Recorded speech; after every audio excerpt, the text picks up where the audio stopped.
Welcome to Dutch Talk Live, brought to you by Fit Aid. An absolute beatdown by the Warriors over the Spurs. It was what was supposed to happen, but listen, you never know what happens on the road for the Warriors, where they are now 4-16. But this was the kind of win that they desperately needed, I think. It ended a three-game road trip. It ended a three-game losing streak, and it got a five-game road trip started off well. It happened at the Alamo Dome, where there was a new record set. 68,323 people in attendance to watch that game.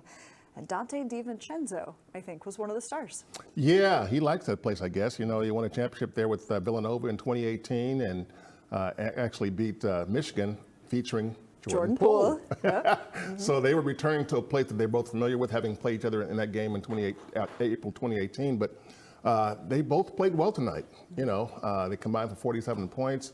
Donte was terrific, I thought, early, especially, giving them some juice. He had a nice game all around, 7 rebounds, 5 assists. You know, he's doing a little bit of everything like he usually does. So you look at that and you just think, okay, where was that? Yeah. You know, when they played the Suns. I don't know. That? Oh, in the fourth quarter it showed up against Phoenix. A little late. So, yeah. But this is what you should do. When you see a team that is rebuilding, take them out. Mm-hmm. Take them out. And they did earlier. It had 17-4 lead. And the Spurs tried to make a little bit of a comeback. The Warriors said, no, not tonight, guys, not tonight. And just kept the foot on the gas and blew them out. Yeah, we need to show our friend Dalton Johnson. Really good seats for this game, by the way. Did you see? He was right behind Fitz and Buki. Oh, yeah, the camera caught him. So, listen, you've got to be able to laugh at yourself. He said it was, just watching him describe this, a real experience. So with all those people inside the Alamo Dome, really, unless you had court seats, like the front row seats, you needed binoculars for this game. So it did have a strange feeling, but still a record-setting night. Yeah, I mean, it's good to be a part of a game like this where years from now people will say 68,000 people were in there and watch a basketball game. That's cool. Because in the past they played in domes in San Antonio and in Detroit and other places, but in this instance, though, the dome, the configuration was put the court in the middle of the dome, not in the corner, kind of drape it off. Mm-hmm. So you had the whole dome to watch the game. So yeah, if you're sitting in the nosebleed seats, you got to bring some powerful binoculars, maybe even microscopes. Yes. Telescopes rather.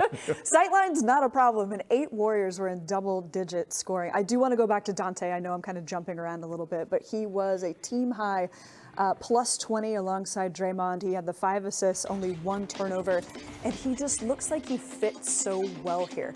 What have you seen Donte figure out about the Warriors system and thrive in it? He fits. Like you said, that's the key word, he fits. He does a little bit of everything. He's one of those guards who can play point guard or combo guard, but he also has a nose for the ball, which is why he's one of the better rebounding guards in the league. He's a solid defender, so he does a lot of the little things you need to have done. When they brought him over, this was an attempt to, in some ways, sort of give them some of what they lost with GP2. A guy who can defend on a regular basis. But Donte is a better offensive player in terms of a guy who can shoot it and become a more impactful player. He can give you some 20-point nights. And so you're seeing that happen now. I mean, he missed some games earlier with the little injury, but since he's been back, you've seen him get better and better and better.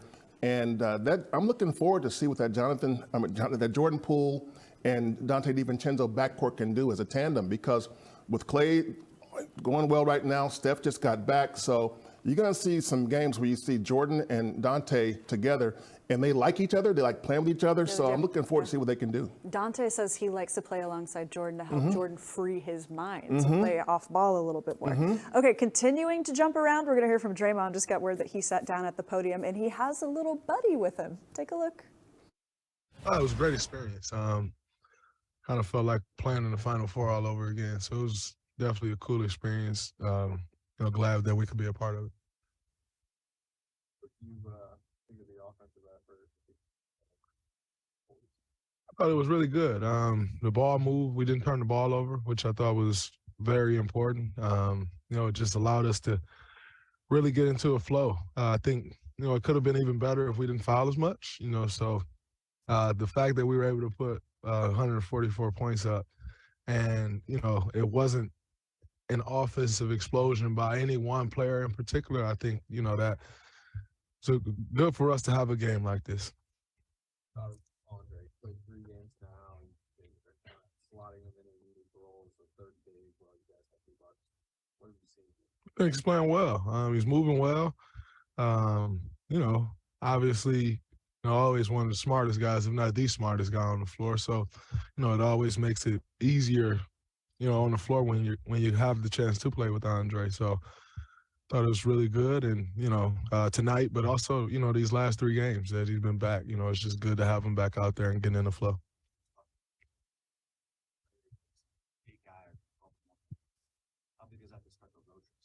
It was very big. It's good to start this road trip with a win, but also, to get everybody feeling good and confident. It's great for us to start a road trip that way. He does. He loves this building. But I thought Dante's been playing well. He's been playing extremely well, and tonight he came out, got off to a good start shooting the basketball, and it had a great night for us. Anger probably from the way you played in the night. Steph talked yesterday about embracing the embarrassment of the road record to try to fix it. When you guys are angry or embarrassed, does it lead to playing like you did tonight to kind of get back to what you do best, moving the ball? I think, being angry or embarrassed allows you to lock in as long as you're channeling it the right way. And, I think tonight we did. But when we play our brand of basketball, we're tough. And, it's always been that way. And so, like I said, it was good for us to just come out and have a night like we did tonight. Because it's been a while since we had a night like that. That the Spurs, this team uses as a lesson for motivation.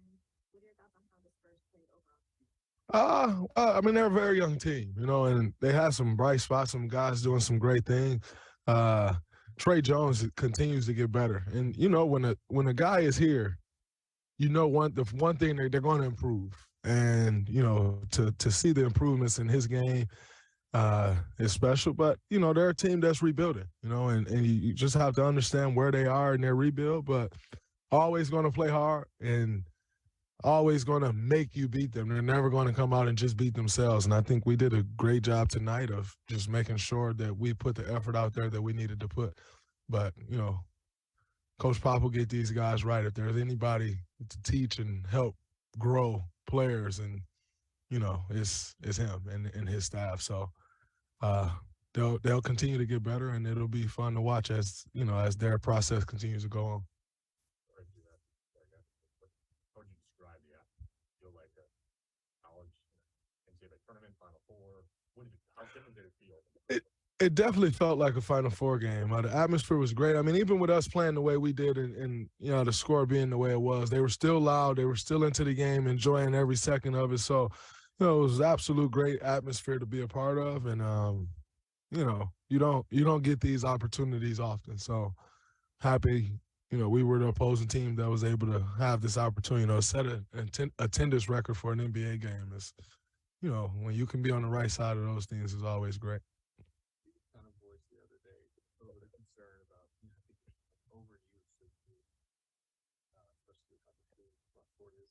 Can you kind of share that concern and just how much you do have to kind of hold the board? No, I don't share the concern. It's what I train for. You train to be able to give a team whatever the team needs. And so if that's, added minutes, as it's been the last month or so, then that's what it is. But no, I don't really share in that concern. I do understand his concern, though. And, when you got essentially 2 guys going down the 5 spot, it can get rough at times, but I'm not concerned about it. It is what it is.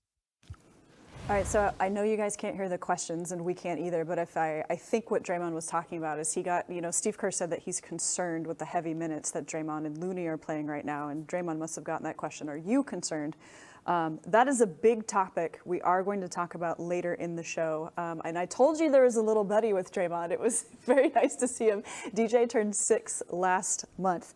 There are a few things that I wanted to get to because we talked about how it was a low defense game from the Spurs. So there were 8 Warriors in double-digit scoring. One of them was Steph. And Steph had 15 points, no turnovers. But actually, Monte, I think one of the most important things from his night 23 minutes. Yeah. That's all, but that's great. That's all they needed from him tonight. And in a game like this, you know, when you play a team like the Spurs, a rebuilding team, if you're the Warriors, you want to be able to spare your regular guys in the fourth quarter, especially when you have 2 back-to-backs coming up on this road trip. Oh, yeah. Sunday, Monday, and again on Thursday, Friday. So ideally, this is the way it would play out for them, where they didn't need Steph, they didn't use Clay, they didn't use or need Steph or Clay. They used Looney because they had to. They used Draymond a little bit because they had to. But ideally, when everybody's healthy, you can sit those 4 guys out and let them sit there and watch the fourth quarter with their legs crossed. Yeah. And even maybe smoke a cigar if they want. Smoke a cigar. Jordan Poole, on the other hand, 31 minutes, the leading scorer with 25. What did you think about his night? Good. This is good for him because, he had a rough stretch at home trying to be the guy who basically was Curry. Yeah, doing trying to be well. Steph for a while there. The ball handler, the scorer, all these things. And it was rough. He had some good moments, but in general, his turnovers were killing him and really hurting the team.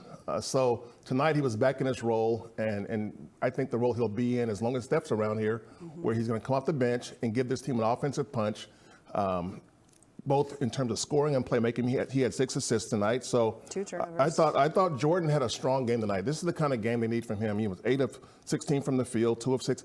This is what you want from Jordan on a regular basis. You're not going to get it every night, but this is the kind of game that he can give you on a pretty regular basis, where he scores, he's productive, and he's also efficient, and he's not killing you with turnovers. He had 2 turnovers, 6 assists. 3-1, you'll take that. Yeah, efficient from the free throw line. His 6 assists led the team, actually. So yeah, this was a Jordan Poole game. There you go. So we've checked in with Steph. He's coming off his injury. We talked about Jordan. Let's touch on Andrew Wiggins, because he's also coming off that injury where he missed 10 games because of the groin, and then a collection of illnesses, wasn't it? Yeah, he had a non-COVID illness, they call it. Okay. Yeah. So a little bit of rust, but it seems like he's finding it as well. Yeah, I mean, the only thing Wiggins doesn't have right now that he had before he went down, his 3-point shot is a little cranky right now. 2 of 8 tonight. He's a little short on a lot of shots, but it's going to take him another game or 2 before he gets back to the groove he was in before. This guy, before he went down, is playing at all-star level. I mean, he's shooting above 40% from 3, just having a phenomenal offensive season. His defense was coming along. So, yeah, it's just going to take – he's out for over a month. Yeah. So it's going to take a little while for him to get back to the point where he's all-star Wiggs and two-way Wiggs and all those fancy nicknames they want to give him. But the defense has been there, wouldn't you say? In that Suns game, he had 5 steals, 4 of them coming in that fourth quarter, where the Warriors really thought that they could make that comeback. I mean the one-on-one defense where he takes a top scorer. Yes. That guy, and so that's the part that's going to come too. That comes with your conditioning. And right now, its conditioning is still kind of, as they say, ramping up. Yes, as they say. You mentioned all-star Wigs. The Warriors want a whole bunch of their people to be all-stars, so it's time to dub the vote. You can send your favorite Warriors to the all-star game. And today there is a special on voting. If you place 1 vote, it counts as 3. So you triple your impact if you vote today. You can do that by going vote.nba.com or do it via the NBA app. All right, when we come back, that conversation. What? That's like legalized cheating. I don't know. It's triple your impact. I think it's good. It's like when you donate to a food drive. You can triple, they match the votes. It's legal, so do it. It's not cheating. There you go. All right, we're going to have that Draymond Green, Kevon Looney conversation because Steve Kerr said something post-game that's sort of setting off alarm bells, guys. We'll talk about it. Dubs Talk Live is presented by FitAid Clean Energy and Sports Recovery, the energy drink for athletes. FitAid Energy is naturally sweetened with only 15 calories, no sucralose, no aspartame, and no compromises.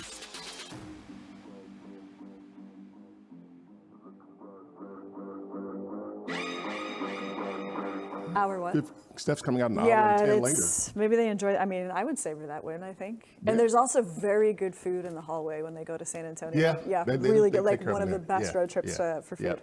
All right, Dino says, greeting from the Philippines. Kerith and Monte, love you both. Thank you so much for watching.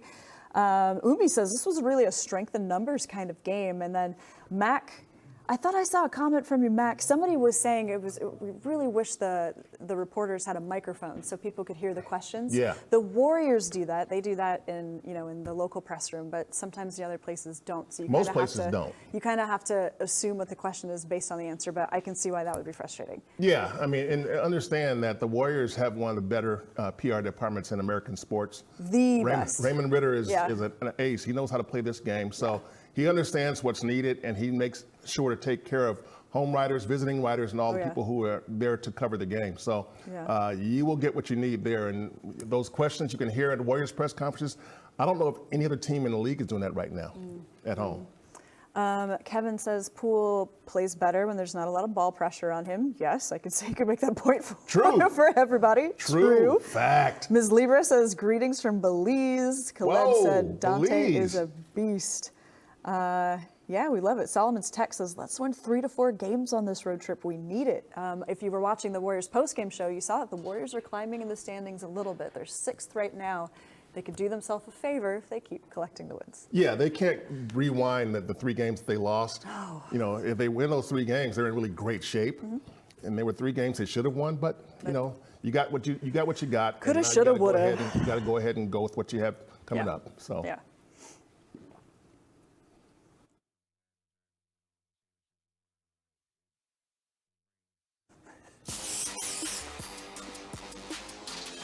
Welcome back to Dubs Talk Live, brought to you by Fit Aid. I just turned to Monte and said, I forgot to introduce you. This is Monte Poole. I'm Kerith Burke. We're talking Warriors. I think at this point you know who we are as you join. Did you introduce yourself even? I don't No, know. I don't think so. No. Oh, I would not introduce myself if I did not introduce you first. That would be so rude. We just started talking, Yeah, that would be so rude. Because the game was one of those games where you got, whoa. Yeah. 144 points. They haven't done that all season. Yes, I was very eager to talk about a dominating performance after Haven't had many 3 of those. not so dominating performances. All right, I want to rewind back to something that Steve Kerr said. I think it was about last week.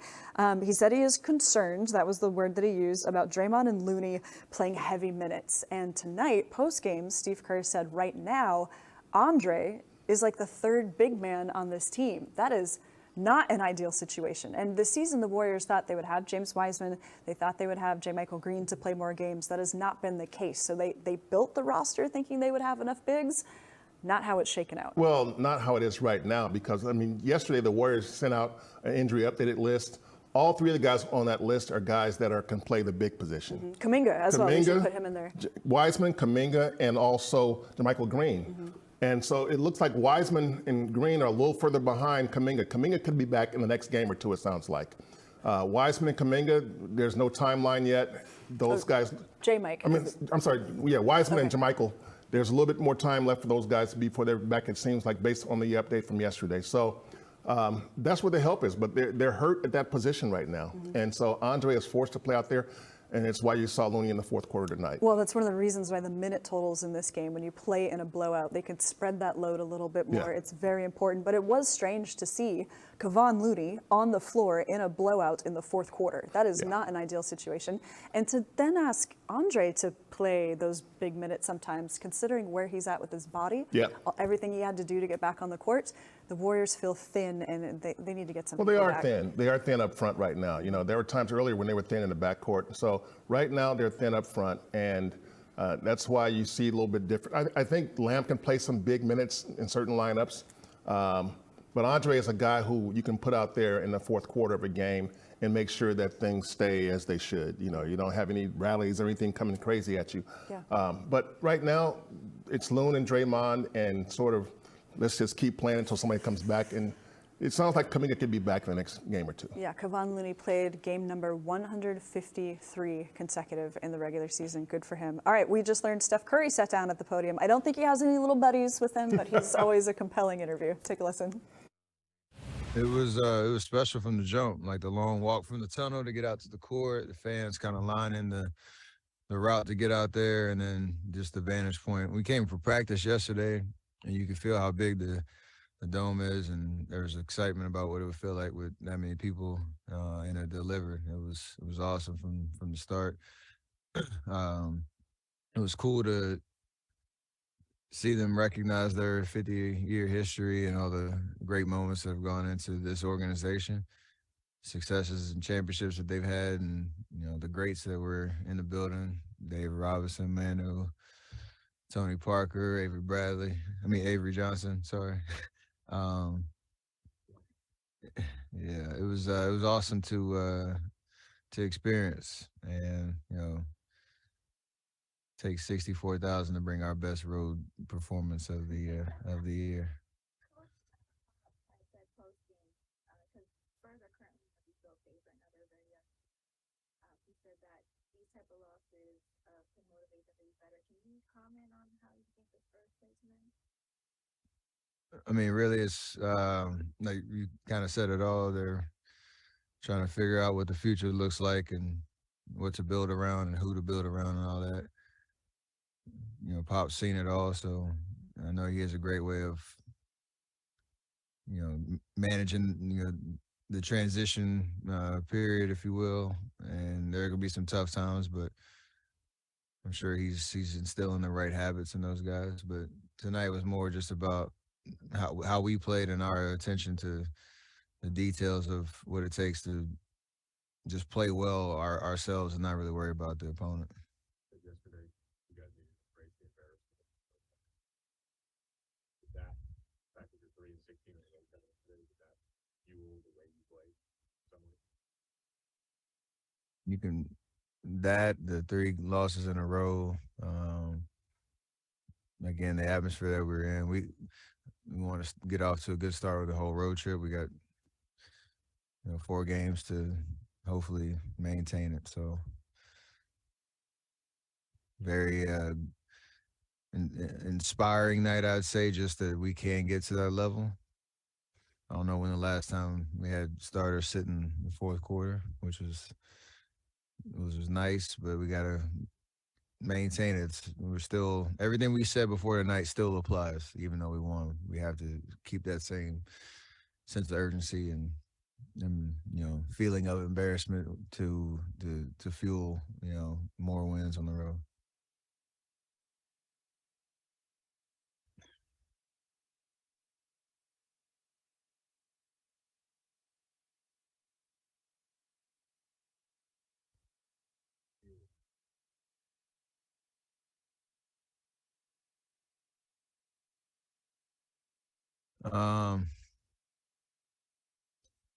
It's kind of wild. 'Cause even in the locker room just now, we were joking and laughing, but Ty and JP and Dante were talking about this E60 thing that came out around me like way back in like 2013, 14, I think, somewhere around there. And they were talking about it like it was their prime years of, youth basketball and what it did for them.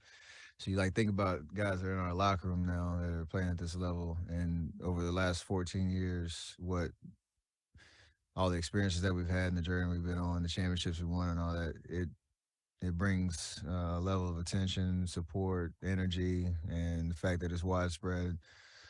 Even when we went overseas for preseason games and those tours over there, you feel it there too. So it's just wild to think about what we've been through and the fact that we're still trying to put things together to keep winning at the highest level and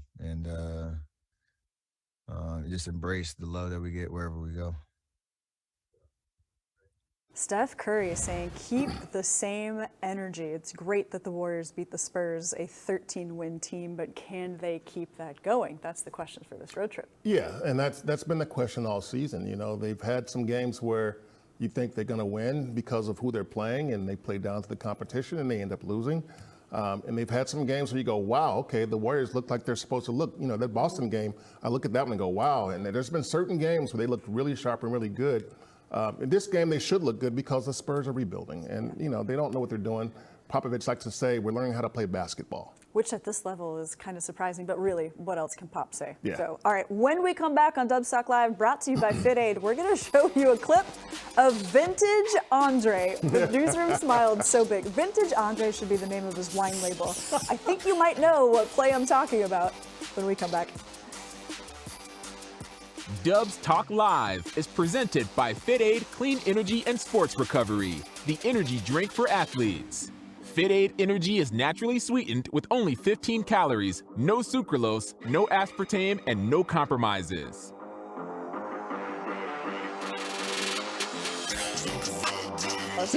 Number one. All right, my Wembanyama. All right, my YouTube friends. We have Nima watching from Bhutan.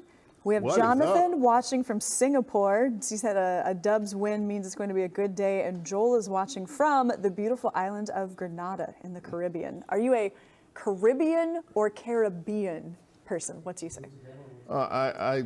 You know what? I'm not even consistent with it. It kind of fits the sentence. Yeah, right? I kind of, I sometimes say Caribbean, sometimes say Caribbean. I usually say Caribbean. Have you ever visited? No, I haven't. No, me neither. I have not. I hope to someday, but I have not. I keep hearing about it. Yeah. Makes you want to go. Same. It was Yeah. so I lived in New York City for 5 years. It was a missed opportunity that I never. You're right down the went down. coast, That's what right I'm up the saying. coast. I know. I Yeah. can't believe that. But Foolish no. of me. I would love to see your beautiful country. You might get a chance. Solomon says, watching from San Diego. Hey, that's totally good Hey, too. that's a good spot too. Dub Nation Love SD. Qatar represents. Whoa, you just saw some. Are you just making that up, or are you? But you just saw some amazing soccer. Congratulations.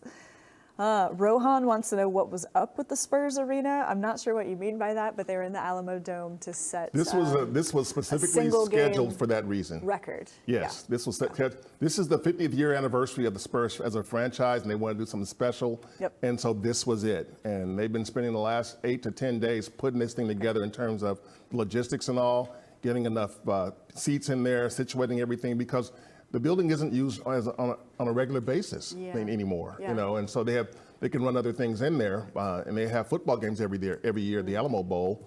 But this is a situation where they wanted to set a record, and they did. Yeah. 68,323 people. Whew. We've got 60 seconds left.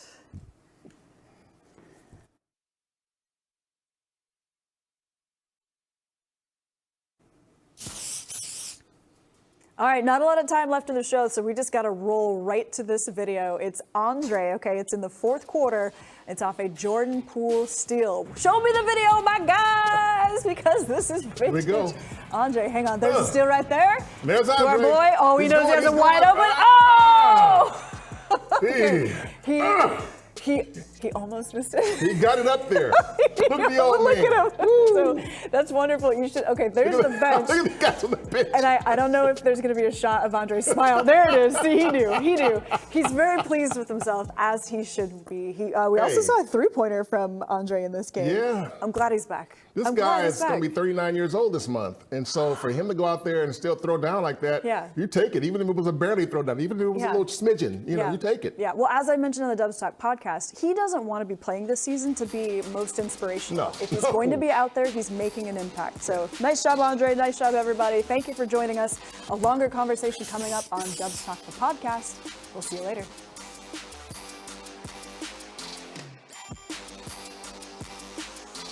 On YouTube, Catherine says, I'm watching from San Leandro, which is where my favorite Nike outlet is. So awesome. Yeah. Yep, very cool.